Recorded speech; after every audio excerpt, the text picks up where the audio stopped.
Tama ba nasisihin ng ibang mga viewers si Joy dahil sa pagpayag niya na maging ka-love team si Kalingap Dan? Totoong sitwasyon ni Kalingap Dan bago pa magsimula ang tambalang Danjoy, alam na ba talaga ni Joy Diwata ano ba ang katotohanan, may karelasyon nga ba si Dan o wala bago pa mag-umpisa ang Danjoy Love Team? Samantala nanay ni Joy Diwata na mismo ang nagdesisyon para sa kanyang anak, mga kaibigan. Alam naman natin lahat na sobrang botong-boto si Nanay Imelda kay Kalingap Dan para sa kanyang anak na si Joy Diwata, kung saan pumapayag na ito na liligawan ni Dan si Joy. Pero ang hindi alam ni Nanay Imelda at marahil hindi rin nasabi sa kanya ni Joy na ang lahat ng ito ay para lamang sa teleserye ni Kalingap Rab at para sa mga supporters ng tambalang Danjoy. Ang totoo niyan, ang lubos talaga na nasasaktan dito ay itong si Nanay Imelda dahil sa mga negatibong komento na nababasa niya patungkol sa kanya anak.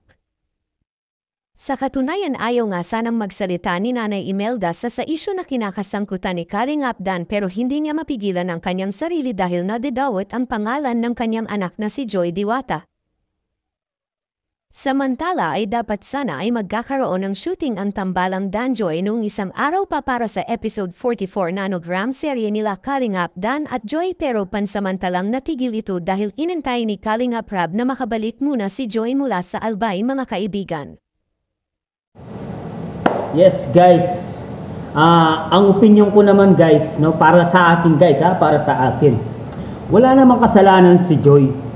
At syempre wala rin kasalanan si Papa Dan guys. Parehas silang walang kasalanan. Kasi nga guys, sumusunod lang sila sa rules. May sinusundan na rules or something contract.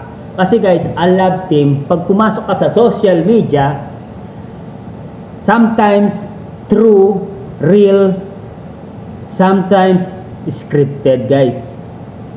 Kung nasa social media ka guys, no?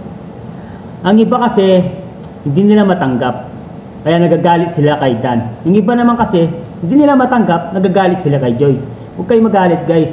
Kasi nga, ang ano nila, ang vlog lang guys, pampasaya lang. Pampasaya ng ano yan, ng mga OFW, seniors. Yan nga sabi ni Kuya Bal Santos pampasaya lang yan.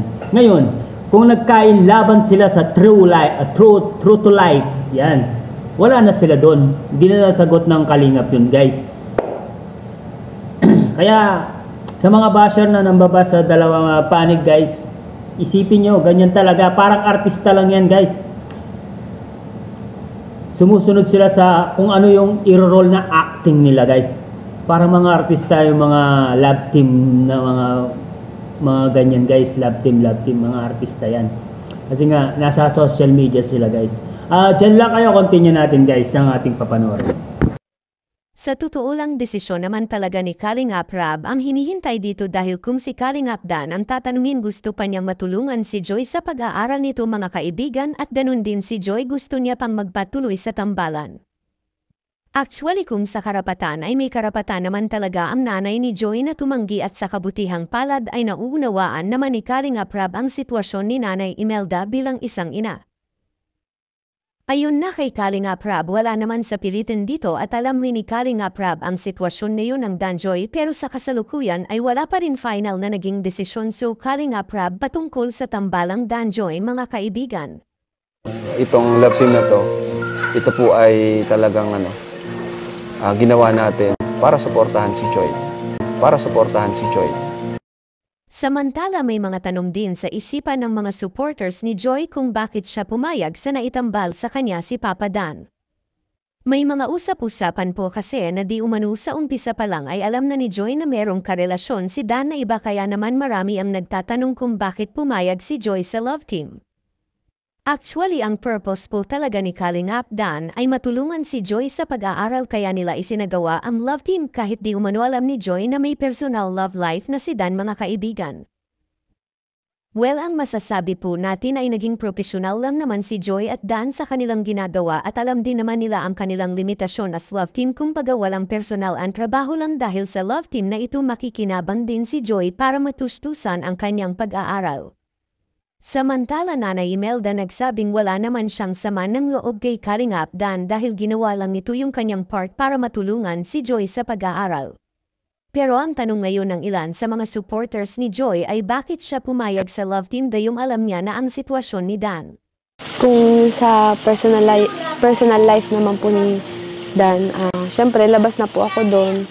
Ang goal ko lang naman po, yung focus ko po is sa love team at syempre makapag-aral po ako.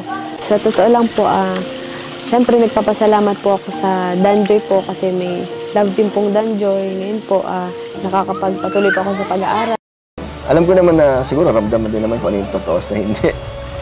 Pero nasaya ako sa pinagsamahan natin. And ngayon, sa magiging decision mo, kung matuloy man o hindi, is respetuhin ko yan. Samantala, iyan lang po muna ang ating latest update regarding sa inyong sinusuportahan na love team na Dan Joy. Maraming salamat po sa panunood ninyo. Ingat po kayo at God bless mga kaibigan. At yun nga guys, no, hanggang dito na lang muna ang ating reaction video sa Dan Joy guys. O di ba guys, sinisisi nila talaga si Joy na siya ang may kasalanan. Tapos sinasabihin si Papa Dan na babaero. Guys, bago nila ginawa yan guys, nakaplanado na yan guys. Planado na yan. Kontrata or something scripted na, kasi scripted. Nasa kanila na lang guys kung true to life yung kanilang love team guys. Yan ang aking pananaw guys. Pag pumasok ka sa social media guys, marami ang ibig sabihin. Pwedeng scripted, pwedeng true to life story, at pwedeng pampagood vibes lang guys sa mga manonood guys, no? Kaya hanggang dito na lang ang ating reaction video sa Dan Joy mga kalingap, no? Sana naliwanagan yung mga basher na nambabas sa kabilang panig at sa kabilang panig guys, kay Joy at kay Dan. Sa mga basher dyan, wala naman kayong ambag sa kanila, no? Kaya huwag kayong magsalita ng below the bell kung ano yung nakikita nyo guys.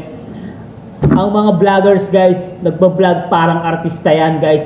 May kanya-kanyang script na sinusundan yan.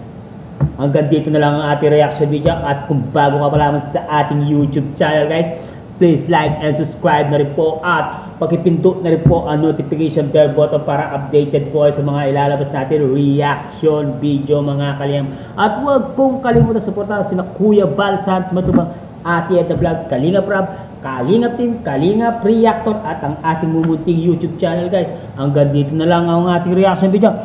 I love you all, mama, chum chum, babu.